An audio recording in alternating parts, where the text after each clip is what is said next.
Mushoku Tensei jobless reincarnation might be one of the most morally abhorrent things to come out of Japan since 1937, so this video comes with just about every kind of content warning you can imagine applying to a show wherein a 34-year-old hikikomori is reincarnated as a lecherous baby in a society that does not value the autonomy of women. If you do not want to hear about this man's opinions on 9-year-old girls, then go watch my video about the anime where the boy marries the Moomin again or something. People seem to like that one. I have a fairly high tolerance for anime's idiosyncrasies. As long as the subject matter is treated with respect and used in service of a good narrative, then I can tolerate or even enjoy any number of things that should maybe rightfully make the average person click their tongue in puritanical judgment. After all, I'm the guy who made this entire video defending the more uncomfortable elements of the first season of Made in Abyss. And I am happy to stand against the K-pops to preach the merits of the first season of that show to this day. So it might be surprising to hear that I find the objectionable content in Mushoku Tensei nearly indefensible. Many knowledgeable and well-respected members of the anime community have come out in support of Mushoku Tensei, saying that as long as you can ignore Rudy's crimes, the series provides a rich world with detailed characters and a fun plot that comes together in novel and interesting ways. I'm not going to argue that that's wrong. I'm going to argue that it doesn't matter. Mushoku Tensei does have a lot to like, including several instances of very good character writing, some of which involve Rudy, some of which involve Rudy being a sexual predator. The world is imaginative and fleshed out in ways that make you feel like it's a real place with a history that goes beyond what's happening on screen. The plot does honestly kind of feel like it gets bored with itself every now and again and has to shake things up to keep the author from falling asleep, but it's fun, and it would be worth experiencing for anybody who enjoys a classic fantasy adventure story, if not for him. He is the reason that none of that matters. This unwashed, rudder-snubbing crake of a man whose gentlest ethical transgressions could drive the cast of O Maidens to merciful self-unalivement. Rudeus Notos Greyrat, a man worthy of his name, is the most off-putting, disdainful, and viscerally disgusting protagonist I have seen from a majorly popular work in 6 years of being a professional internet anime man, and Mushoku Tensei deserves better than him. But why? Why, when there are so many popular series that feature lecherous and crude protagonists, does Rudeus Ratboy stand out as the king of the slime men? How does Chainsaw Man, whose protagonist is just as horny as Rudy, if not more, become the new golden calf of the anime community, while Mushoku Tensei's fiercest defenders have to preface all of their arguments with vehement assurances that Rudy gets better later? Let's take a glance at a few different shows and see how they're able to explore the same themes of self-improvement, sexual exploration, loneliness, etc., without creating that same sense of disgust in a viewer and throwing away any sense of decency or respect toward the women they depict. And speaking of disrespecting women, today's video was brought to you by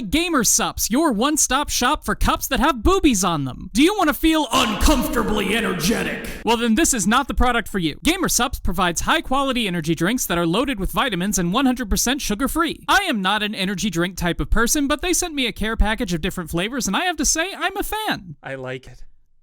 Supps is fast-acting and provides my ADHD-rattled brain with enough stimulation to remain focused and alert without making me feel jittery or wired, and they wear off very gradually with minimal crash. I particularly like this strawberry lemonade one that they sent me, but I think you'll probably be a bigger fan of anime girl thigh flavor, which is like a peachy kinda juicy kinda deal. Every flavor also comes in a caffeine-free variety for some reason, and if you don't want energy drinks at all, you can enjoy their new line of Gamer Tea, or their Sus Snack protein bars, which come in peanut butter and like the classic marshmallow rice cereal bar flavor. They have crickets in them. And if you already have a beverage of choice but nothing to put it in, you can get your saucy fix with their waifu-themed shaker cups, which range from tasteful to this. They also have regular cups. And they also told me that if I sell enough cups, I could eventually get my own cup one day, so if you want to see this but sexy and on a cup, you should buy one. For the next 24 hours, you can follow the link in the description and use code POINTSUPS, one word, 2 P's, 3 P's, to get free shipping on your order and free samples of their best flavors. When those 24 hours are up, you can use that code to get 10% off your order, and 30% of any order used making that code will go directly to me. So if you need a pick-me-up to get you through the drudgery of modern life and the unrelenting sense that everything you will ever accomplish is for the benefit of an unreachable ruling class that spits in the face of your sense of autonomy while riding gilded yachts into the sunset, follow the link in the description to get yourself some supps. Now back to this. There are two big problems with Rudy's behavior that set him apart from the likes of Denji Chainsaw Man: frequency and severity. To anyone who's seen the series, I shouldn't have to explain what I mean by this, but in case you're a freak who likes to watch analysis videos of shows you know nothing about, here is a brief list of Ratman's indiscretions. Upon being born, he notes his mother's huge tits and reaches for them with his creepy little baby hands because she left herself open. He watches his parents have sex. He takes his maid's underwear out of the laundry basket and puts them on his head under the guise of being just a whittle guy. He sneaks around the door frame to watch his tutor change clothes without her consent, then steals a pair of her panties that he will spend the rest of the series calling the Holy Relic. Then episode 2 ends. All of this being garnished with him staring at and making lewd comments about all of the women in his life at basically any point when his attention isn't being taken up by learning magic. The sheer volume of unacceptable behavior from Rude Baby is staggering, to the point where even I, as someone who has significant experience with the way anime is, and whose favorite part of the Lord of the Rings movies is when they stay in the Shire for a long time, find these opening episodes nearly unwatchable. There is no reprieve. No time for my brain to roll its eyes and pull out a notepad to write this off as typical anime bullshit. Whenever the series presents something that I could latch onto and start to enjoy, it is undercut within minutes by a comment about some woman's undercarriage or the forcible denudation of a 5-year-old. Not having any time to breathe between Rudy's incorrigible actions takes a highly competent slow burn opening and turns it into a high-velocity wind tunnel pointed directly at the viewer's open parachute. This is the time that the series should be spending showing us all of the things that are good about it, and while it does do that, those good bits are hard to enjoy when we know that he is peeping out from behind every corner, constantly threatening to make us take in a slow, deep breath and groan, "Why is Japan like this?" to a conspicuously empty house. A good counterweight for this is Neon Genesis Evangelion. As much as I hate that series, and you can feel free to leave your comments about that now, it is basically unmatched in its depiction of a teenage boy who has a complicated relationship with sex and romance, at least when it comes to shows that aren't specifically about that. There are plenty of moments where this series puts Shinji in situations that would fit into usual anime stereotypes. Ignoring any conversations about trope subversion or thematic meaning in Evangelion's lewd moments, because that's not the point here, they are few and far between, with one big thing happening every few episodes, interspersed with maybe a couple of sidelong glances at a character's chest. By the time Shinji does something completely irredeemable in the hospital during End of Evangelion, the viewer has had 26 whole episodes to understand how Shinji came to be so fucked up, and the gut-punching nausea that scene elicits is a testament to his character and all the trauma he's been through up until this point. Rudy does at least 3 things that are on par with this by the end of episode 8. Which brings us to the severity issue. I will never say that it is impossible to make a viewer sympathize with anyone, but if you are going to make your protagonist a literal child molester, then you have a hard road ahead of you. It can be done. Happy Sugar Life almost does it, and we'll get into some ideas of how Mushoku Tensei could do it in a minute, but for now, suffice it to say that at the time of the first child molestation incident, the series does not give the viewer any reason to believe that Rudy is anything other than unrelenting scum. This is the most important thing working against the series that sets it apart from other shows that toe similar lines, so I'm going to say it plainly. Denji Chainsaw Man does not molest children. Stripping Sylphie could be hand-waved as an off-color joke. It might even have been funny in Always Sunny or Shameless or something. Stealing panties and spying on women changing could just barely be thrown into the far end of the typical anime bullshit barrel. But the second that Rudy's 42-year-old hand reaches for Eris, the series loses all illusion of restraint or decorum. It is simply a bridge too far. I recognize that everyone is going to have a different number of bridges that are acceptable to them, but anyone who isn't already drowning in the river of impropriety should agree that this is one too many. So the easy answer for what Mushoku Tensei could do to keep from needing such a hearty disclaimer is just to dial it back and reel it in. But don't do things people don't like is a boring answer. And I want to know how the series can still do the things that people don't like, but get away with it. The biggest structural issue standing in the way of Mushoku Tensei being more generally acceptable is that it is an isekai. If this were a traditional fantasy with a protagonist who was born into this world, then a lot of the less savory elements of this series become much more acceptable instantly, and some of the worst ones become downright good. To be clear, the series would lose a lot if it didn't have its isekai elements. Much of what makes Rudy's character compelling comes from the clash between his former hikikomori life and his new self that he's trying to cultivate in Otherworld, and one of the more interesting plot points of Season 2 is very much dependent on the isekai formula. At the same time, I think a lot of Mushoku Tensei's ick factor can be attributed to the fact that Rudy is not, in reality, a child. All of his interactions with Eris might look like this, but this is what's actually happening. I have heard people argue that because the biological age of Rudy's isekai land meat suit is only 7 years old, Rudy's 42 years of combined lived experience do not make him an adult. Stop believing that. As the series is written, Rudeus Greyrat is a fully grown man who consistently lusts after and takes advantage of a child. You know who has a really hard time taking advantage of children? Other children. If Rudy were an actual child instead of a deranged millennial with a weird aversion to chain link fences, the series could change very little else and go from sadequate to adequate overnight. Consider the scene in episode 8 when Rudy finds Eris sitting on his bed in her dressing gown, having been sent there by Philip to try to tempt Rudy into helping him take over the family. With Eris's verbal consent, Rudy succumbs to that temptation and begins to take her up on Philip's offer. Looking at this scene from Rudy's perspective, there is good reason to find the entire situation viscerally and unambiguously disgusting. This is a man from modern-day Japan with 44 years of lived experience. Even accounting for his limited interactions with women in his previous life, Rudy should be aware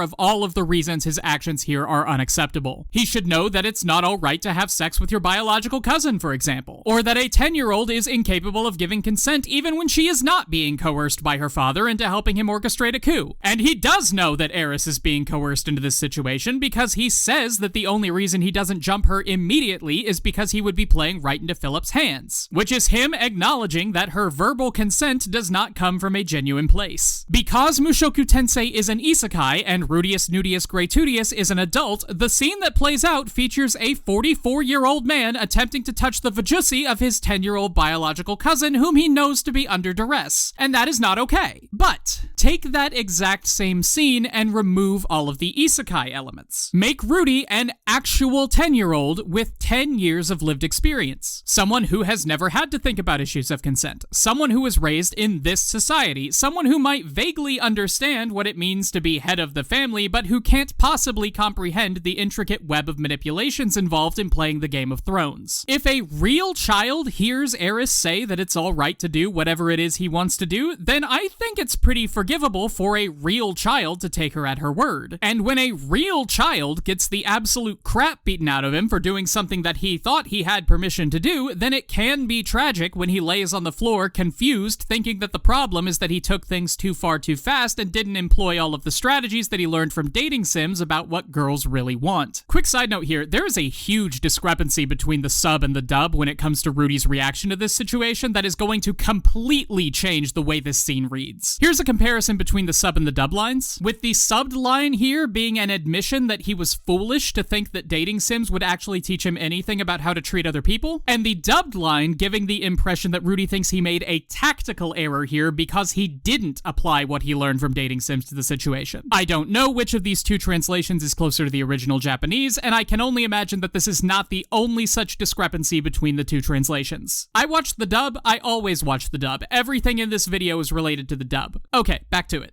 Being a kid would also change the perception of other scenes of Rudy doing inappropriate things. The various times when he steals women's underwear, or that occasion when he touches Eris's boobs, don't suddenly become okay if Rudy isn't an adult, but it's certainly easier to understand them as childhood indiscretions than as inexcusable behavior that he should have grown out of by now. And that would provide a potential viewer with a personality flaw that shows promise of getting better over time, especially if it is properly addressed in universe. What Mushoku Tensei shows us now is a grown man whose attitudes haven't changed in 4 decades leering at a prepubescent girl like this, and if that isn't something you can already tolerate, then the series doesn't give you much reason to think that things are going to get better. But he does get better, you scream, clutching your limited edition Roxy Magurdia figure with removable cloak to your chest like the Inquisition is coming to take you away. He gets better may as well be the tagline of the series for as often as I have heard those words applied to Rudy, and while I do think that Rudy's personal growth in the series is severely oversold, I also think that it's irrelevant to what I'm trying to say here for a few different reasons. Let's say that by the beginning of season 2, Rudy has completely turned himself around and come to understand the errors of his ways. He has sworn off child molestation permanently and cut off his dick as penance for the harm that he has done. That growth doesn't matter if the people who care about Rudy growing have already stopped watching by episode 6. The series doesn't give any indication that this behavior from Rudy is anything other than typical isekai harem misogyny gone too far for the sake of eliciting a strong reaction from the viewer. Groping girls without their permission is played for laughs well into season 2. When Rudy faces consequences for his behavior, they are almost invariably your standard epic punch to the face, sometimes followed up by the victim's assurance that she'll be down to bang in 5 years, when she's 15 and he's 49. And while I understand that Rudy is the protagonist of the series and that we see things from his point of view and that people aren't prone to seeing themselves as villains, the fact that he displays no real understanding about why the things he's doing are wrong does not send the message that this is something that's going to get better on its own. In fact, Rudy's guilt only really shows itself when he doesn't get what he wants and laments that he probably won't get it in the future if he keeps acting this way. It usually doesn't have anything to do with the harm he's done or the real issues behind his actions. Thing is, though, that Rudy getting better is not the point, because Rudy being a bad man is not the problem. We are long past the days where every piece of media has to be a morality play. Characters do not have to be role models. The problem with Rudy is not that he does bad things, it's that those bad things are boring. I don't think there is an inherent moral problem with depicting basically anything in media, and that includes everything that I have already criticized Rudy for in this video. The problem comes when sensitive subject matter is used carelessly, and the more sensitive the subject, the more care needs to be taken with it. To be completely fair to Mushoku Tensei, it does attempt to tie Rudy's lecherousness into the deeper points of his character by connecting it to the trauma he endured at the hands of the dreaded line cutter. But it simply does not do that well enough, often enough, or deeply enough. We know that Mushoku Tensei is capable of pulling complex emotional arcs out of unexpected places, which just makes Rudy's treatment of the girls in his life all the more thoughtless. What could possibly make a scene like this interesting to watch? Well, since Eris is asleep, the only possible thing is Rudy. What is he thinking? What is he feeling? What kind of path did his life go down that led him to being the kind of person who would do this? It is not enough for the viewers simply to be able to intuit or research these things. They have to be the focus of the scene when something like this happens, and instead we get this face from Rudy along with some wonderful commentary about how Eris has the potential to become an E-cup someday if she works really hard. Some people will say that there is no possible way to present this that isn't pointless and gratuitous, but I disagree. There are a few different paths I could see an author taking if they wanted to have Rudy do the same things for more or less the same reasons without it feeling so over-the-top icky. First, don't do away with the isekai angle like I talked about earlier, lean into it. Take advantage of the fact that Rudy is a grown man in a child's body to create intrapersonal tension. Mushoku Tensei already uses Rudy's stretchy kid brain as a clever justification for him being able to learn magic and languages as quickly as he does. Take that same concept and apply it to attraction. Have Rudy's 10-year-old body be naturally attracted to other 10-year-old bodies, but have his 44-year-old brain be very much not on that train. Erased and Tokyo Revengers both touch on this. Both series feature adult men in child bodies having romantic feelings for young girls, and while both are uncomfortable, neither of them is anywhere near as gross as Mushoku Tensei, because both of these quote-unquote romances are portrayed as sources of strife for the characters, not something that the viewer is just supposed to go along with. I've only seen half of the first season of Tokyo Revengers, so if that winds up being very off the mark later on, I'm sorry. But if a series wants to get real interesting, then I can imagine a character like Rudy having a childhood friend or a girlfriend whom he lost for some reason. Maybe she moved, or she died, or she abandoned him once he started getting bullied. Someone whom he has always associated with ease and comfort, and whose absence leaves a huge mark on his life. And then, in a character like Eris, not Rudy sees the echoes of this past relationship and feels like having a connection with Eris will give him back some semblance of that feeling that he had before he lost this friend of his. He knows it's wrong, he knows it's selfish, and he knows that it is hurting Eris mistakes in ways that he will never be able to make right again. So this kind of angle would have to come with a lot of explicit guilt. But the big thing that would have to change between the actual scenes that we get and the hypothetical scenes that I'm talking about is that the guilt and regret expressed by the character would have to happen in the moment. There is a scene in episode 7 where Rudy goes to grope Eris while she's sleeping, again,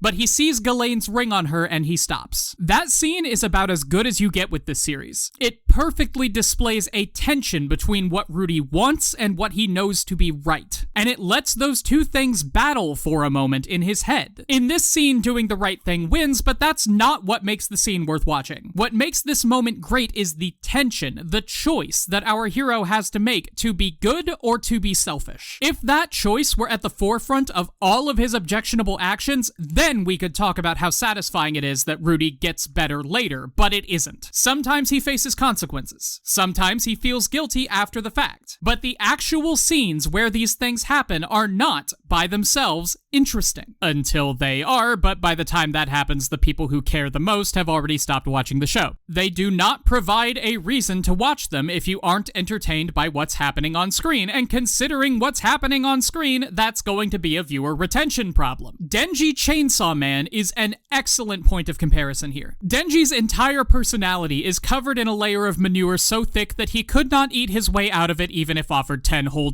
but despite being such an unrelenting goober, the consensus among the anime community seems to be that he is a good boy who is worthy of compassion and protection. Denji gets revved up just as much as Rudy does, if not more. He literally wants nothing more out of life than to eat jam on toast and touch a boob, so why are these sexual situations in Chainsaw Man such an indelible part of the series' charm? Long story short, they are complicated. When Himeno brings Denji back to her apartment, there are so many thoughts and feelings swirling around in Denji's empty little skull. Carnal desire, fear, hope, apprehension, lingering disgust. He doesn't wait until the act is over and the viewer has had time to enjoy their sexy sex scene before he starts getting into the weeds of it all. We see that while it is happening, which is what creates the emotional depth of the scene and sets up any potential growth that Denji could experience as a result. Same thing happens when he goes to touch Power's boobs and starts to realize that he doesn't actually want what's on a girl's chest, but what's in a girl's chest. Mushoku Tensei doesn't totally lack this sense of introspection when it comes to its more questionable elements, but it's fairly light on it, and it almost never comes while those elements are on screen, which makes most of its sexual content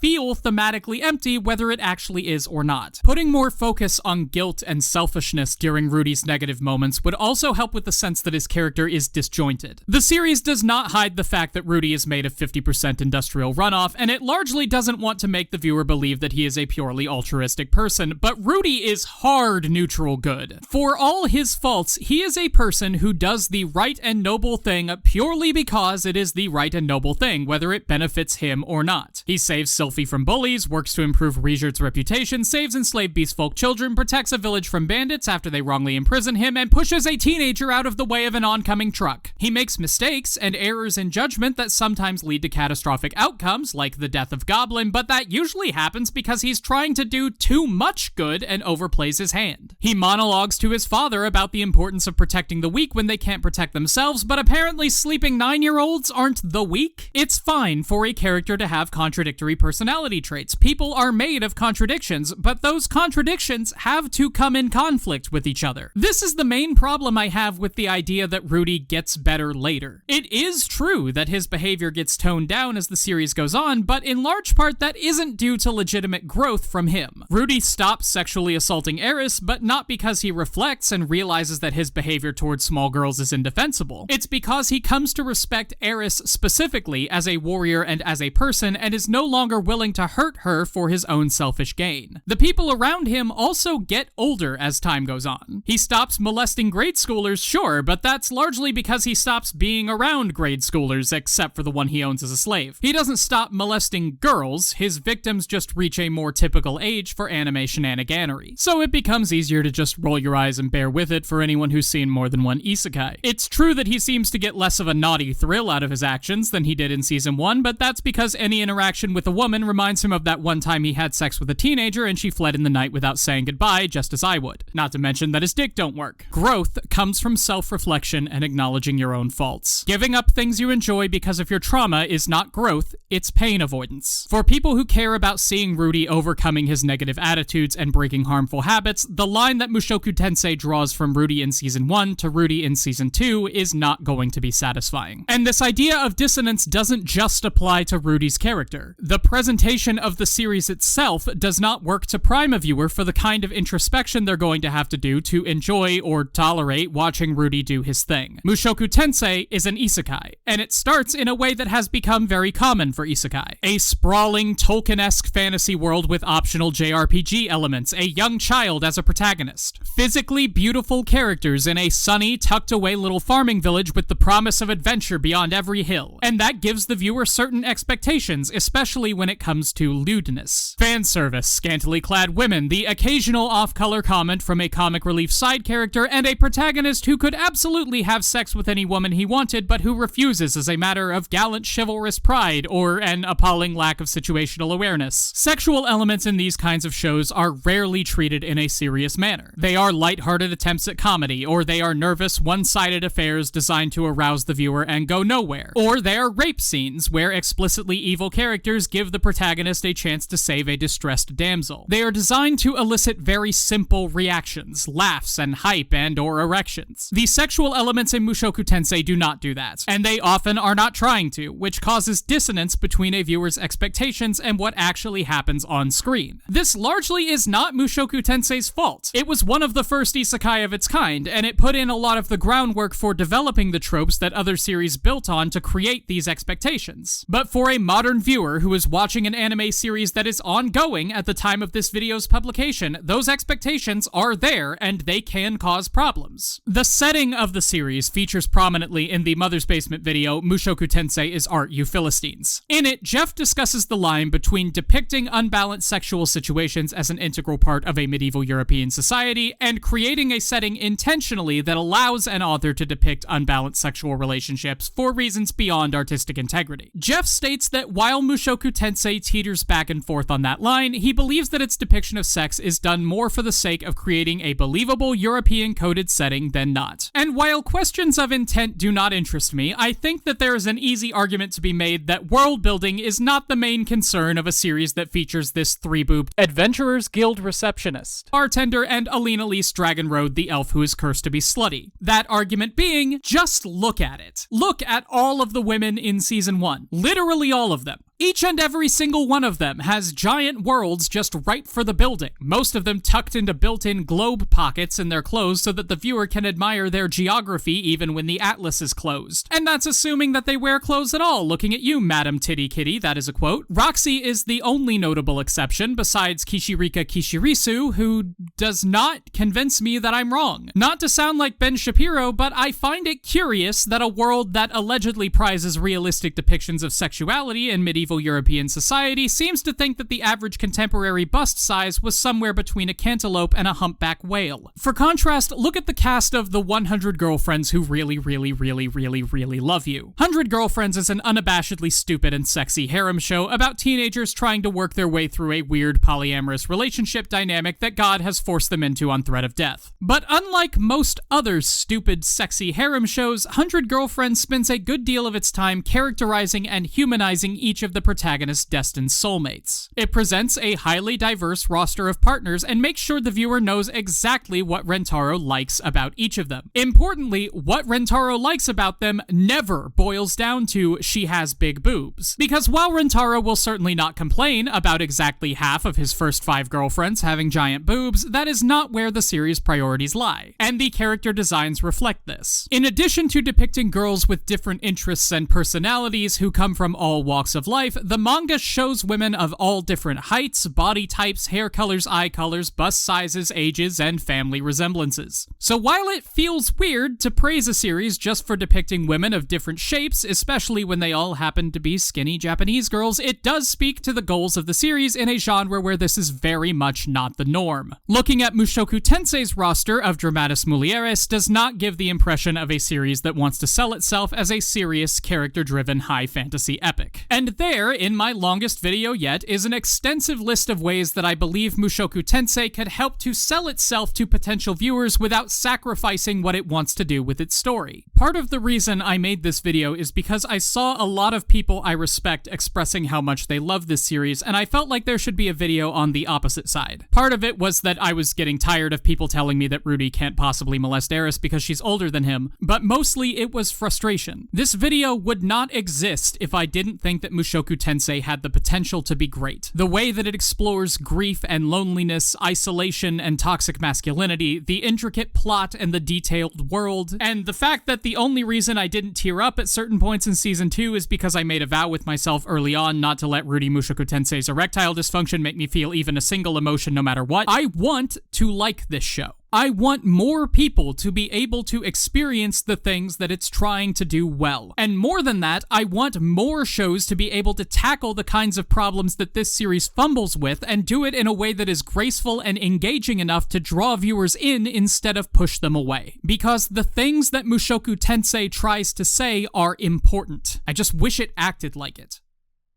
Thank you all for watching this video, I hope you enjoyed it. Remember, if you need any energy-related products, follow the link in the description to get either free shipping or 10% off your order from Gamer Supps, depending on how old this video is. And remember that 30% of the purchase price goes directly to me, so you can support this channel at no additional cost to yourself. But if you really want to make sure that this channel stays alive and thriving, you should join my lovely Grammatica of patrons at patreon.com/explanationpoint. These are the people who help me pay my bills and make sure that I don't have to get another job to take up my time and energy and make it impossible to keep doing what I do here. A special thank you to today's lucky patron, Dragon, who has been supporting this channel for over 5 years. Thank you for your continued support. If you want to get cool perks for yourself, such as reading my notes and scripts, playing on our Minecraft server, hanging out at our weekly game nights, joining our monthly anime club discussions, getting occasional early access to my videos, or getting creative feedback from yours truly on whatever projects you see fit, go to patreon.com/explanationpoint to find out how. Thank you all for watching, and until next time, this has been Explanation Point, signing out.